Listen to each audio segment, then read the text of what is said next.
How beautiful are they today, isn't it? Hello there, did you miss me? Hooray! We're already in the fourth episode of Philo Talks with Clay. Are you still with me? If yes, thank you very much for staying with me to support my newbie podcasting. For those who are new to my channel, don't you worry guys, I've got your back. You can visit and check my previous episodes before watching this, so you wouldn't miss out on everything from the very start of my podcasting day. All links are in the description. Now, let's go to our main agenda.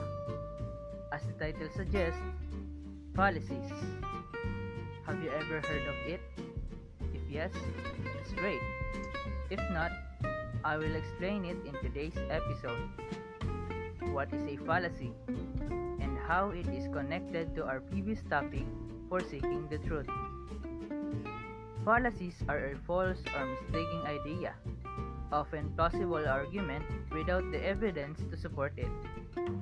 In philosophy, fallacies are constantly used because this may have to do with pure logic. Let me give you some examples of a situation in which common fallacies are used. Joey is the eldest office employee at a certain company. Troy, the CEO of the company, asked Joey to fill up a pile of documents that must be done as early as tomorrow. Because of a very short allotment of time, Joey did not finish it, so Troy scolded him. However, Troy did not make the mistake of Joey's lack of time management, but instead, he took Joey's age to attack the employee. This is an example of argumentum ad hominem. This fallacy mainly attacks the person, not the subject that they're arguing to. Another example of a common fallacy is argumentum ad baculum. This type of fallacy usually takes place at school.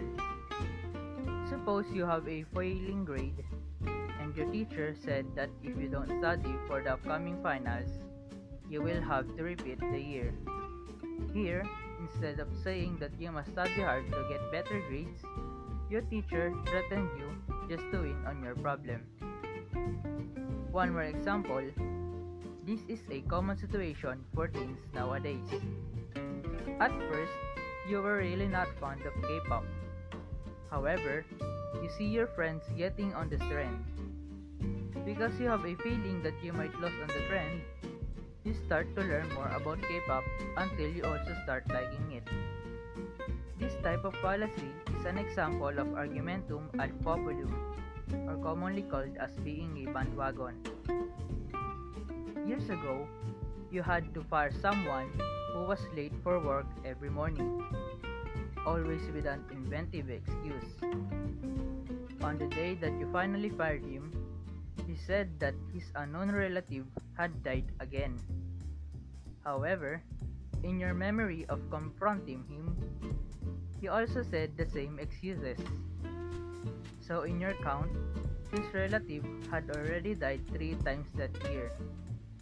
In my example, your employee presented no evidence to support his claim that you should not fire him, but attempted to revoke PT just for the sake of invalid evidence. This one is an example of argumentum ad misericordiam. Church should begin at 11 a.m. because that's the time that your friends and families have always begun the church service. This one is an example of argumentum ad traditionem. A commercial claims that a specific brand of cereal is the best way to start the day because athlete Michael Jordan says that it is what he eats every day for breakfast. This is an example of argumentum ad verecundiam. These are only some of the common fallacies that is happening to our society every day. But there are lots of kinds of fallacies, and it is still increasing today.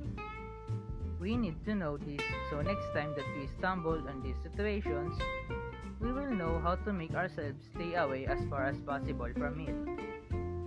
Did Did you learn and enjoy today's episode? If yes, like, comment, and subscribe to my channel for the latest episode of my upcoming episodes. Until the next episode of Philo Talks and Play, goodbye and may God bless us all. Salamat sa inyong pakikinig.